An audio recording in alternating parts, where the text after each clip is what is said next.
नमस्कार दोस्तों। सन 1947 में जब भारत देश को आजादी मिली, तब भारत देश कई स्वतंत्र रियासतों में बटा हुआ था। माउंटबेटन ने जो Indian independence act 1947 Jawaharlal Nehru के सामने रखा था, उसमें प्रावधान था कि ये स्वतंत्र रियासतें भारत या पाकिस्तान दोनों में से किसी एक में शामिल हो सकती है। अगर वो चाहे तो खुद को स्वतंत्र भी रख सकती है। सरदार पटेल और वीपी मेनन की जोड़ी ने अधिकांश रियासतों को भारतीय परिसंघ में सम्मिलित कर लिया था। अभी भी कुछ रियासतें ऐसी थी जो पाकिस्तान में शामिल होना चाहती थी या खुद को स्वतंत्र रखना चाहती थी, जैसे कि जूनागढ़, हैदराबाद, कश्मीर, जोधपुर और भोपाल। आज हम इस वीडियो में जोधपुर और भोपाल रियासत को कैसे भारतीय संघ में शामिल किया गया, इसकी चर्चा करेंगे।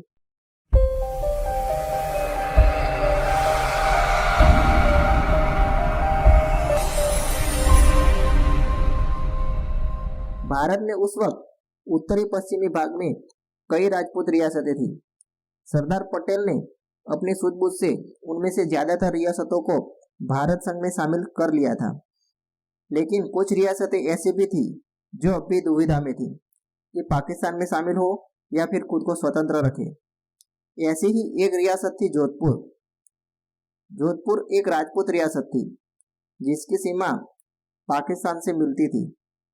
यहाँ का राजा हिंदू था और अधिकांश जनसंख्या भी हिंदू थी। हनुवंश सिंह बहुत ही कम उम्र में इस रियासत के राजा बने थे। जब भारत में कई प्रिंसली स्टेट भारत में सम्मिलित हो रहे थे, तब हनुवंश सिंह ने सोचा कि उनके राज्य की सीमा पाकिस्तान से जुड़ी हुई है, इसलिए शायद पाकिस्तान में जुड़ने से उनको ज्यादा फायदा होगा।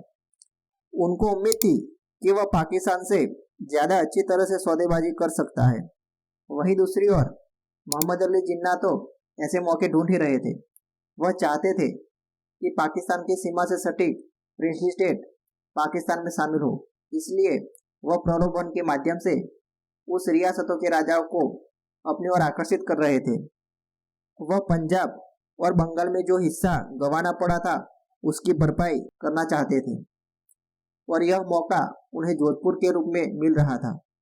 जिन्ना ने जोधपुर के महाराजा हनुवंश सिंह को एक हस्ताक्षरित कोरा कागज दे दिया और कहा कि आपको जो लिखना हो वो शर्त लिख लीजिए, लेकिन आप अपने राज्य को पाकिस्तान में शामिल कर लीजिए। साथ ही साथ जिन्ना ने सैन्य और कृषकों की सहायता से हथियारों के निर्माण और आयात के लिए कराची बंदरगाह तक मुफ्त पहुंच का भी प्रस्ताव रख दिया। वाकई में यह ऑफर बहुत ही बड़ा था। जब सरदार पटेल को मालूम पड़ा कि एक अनुभवहीन राजा अपने राज्य को पाकिस्तान में शामिल करना चाहता है, उन्होंने तुरंत पाकिस्तान में शामिल होने के जोखिमों को ध्यान में रखते हुए तुरंत हनुवंश सिंह से मुलाकात की। सरदार पटेल ने राजा को समझाया और आश्वासन भी दिया कि उन्हें हथियारों की आयात की अनुमति दी जाएगी। साथ ही साथ जोधपुर से काठियावाड़ को एक रेल द्वारा जोड़ा जाएगा।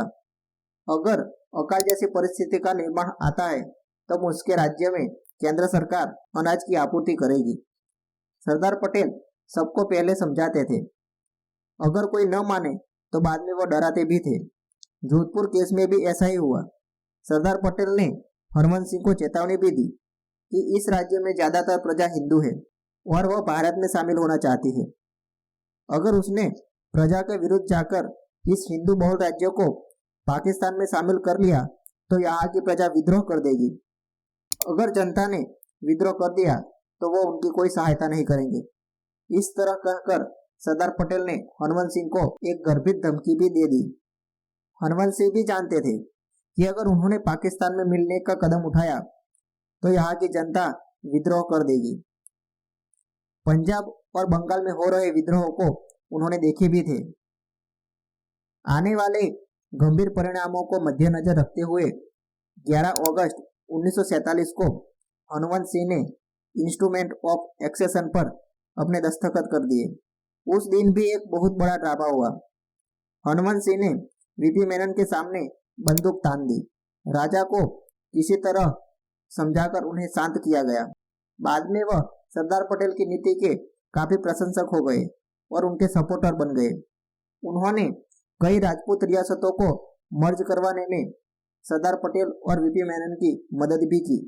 बहुत से कम लोग जानते होंगे कि जोधपुर के राजा ने अपने स्टेट को मर्ज करने के बाद क्या किया होगा। 30 मार्च 1949 को राजस्थान की एक राज्य के रूप में स्थापना की गई। इसके बाद हनुमंत सिंह ने सन 1952 में अखिल भारतीय राम राज्य परिषद नाम की एक पॉलिटिकल पार्टी की स्थापना की।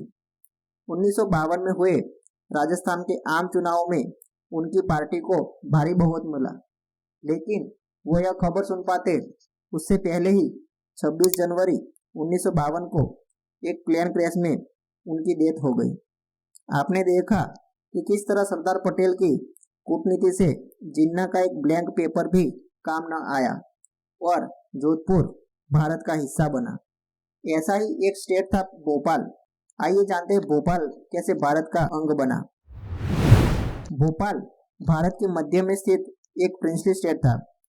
यहाँ के नवाब हमीदुल्ला खान मुस्लिम लीग के एक सक्रिय सदस्य थे। उनकी और मोहम्मद अली जिन्ना की दोस्ती उस वक्त काफी मशहूर थी। 1930 से 1932 के बीच हुए गोलमेजी सम्मेलन में वे मुस्लिम लीग के विशेष प्रतिनिधि चुने गए थे। 1947 में जब आज़ादी मिली तब उन्होंने हैदराबाद और कश्मीर की तरह स्वतंत्र रहने की इच्छा जताई। उन्होंने माउंटबेटन को एक पत्र लिखा कि वह भोपाल को स्वतंत्र रखना चाहते हैं, लेकिन माउंटबेटन ने उनकी याचिका खारिज कर दी और कहा कि दो देशों के बीच में एक छोटी सी रियासत कैसे अलग रह सकती है। जैसे जैसे अन्य रियासतें भारत में शामिल होती गई, वैसे वैसे नवाब पर भी दबाव आने लगा था।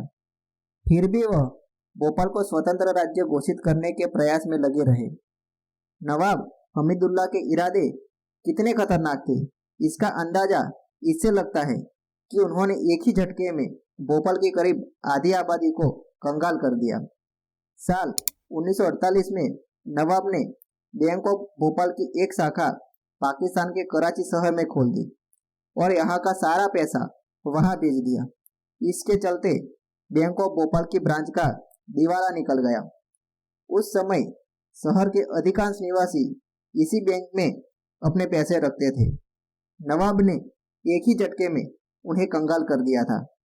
वहीं दूसरी ओर भोपाल में एक जन आंदोलन भी शुरू हुआ। शंकर दयाल शर्मा और रतन कुमार गुप्ता जैसे नेताओं के नेतृत्व में भोपाल के भारत में विलय के लिए आंदोलन की शुरुआत हुई। आंदोलन ने जोर पकड़ा तो नवाब ने इसे कुचलने की कोशिश की। आंदोलनकारियों पर गोलियां चलवा दी, जिसमें कई आंदोलनकारी शहीद हो गए। इसके बाद तत्कालीन गृह मंत्री सरदार पटेल ने हस्तक्षेप किया और अपने दूत वीपी मेनन को भोपाल भेजा। मेनन ने भोपाल के नवाब पर दबाव बनाकर एक करार किया, जिसके बाद 1 जून 1949 को भोपाल भारत संघ में शामिल हुआ। इसी दिन भोपाल में पहली बार आजाद भारत का तिरंगा औपचारिक रूप से लहराया गया। इस तरह सरदार पटेल ने पाकिस्तान में शामिल होने की इच्छा जताने वाली जोधपुर रियासत और स्वतंत्र रहने की इच्छा जताने वाली भोपाल रियासत को भारत का अभिन्न अंग बना दिया था।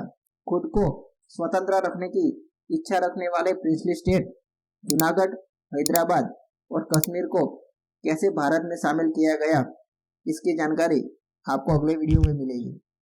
अगर आपको इस वीडियो में दी गई इंफॉर्मेशन अच्छी लगी हो तो वीडियो को लाइक और शेयर जरूर करें।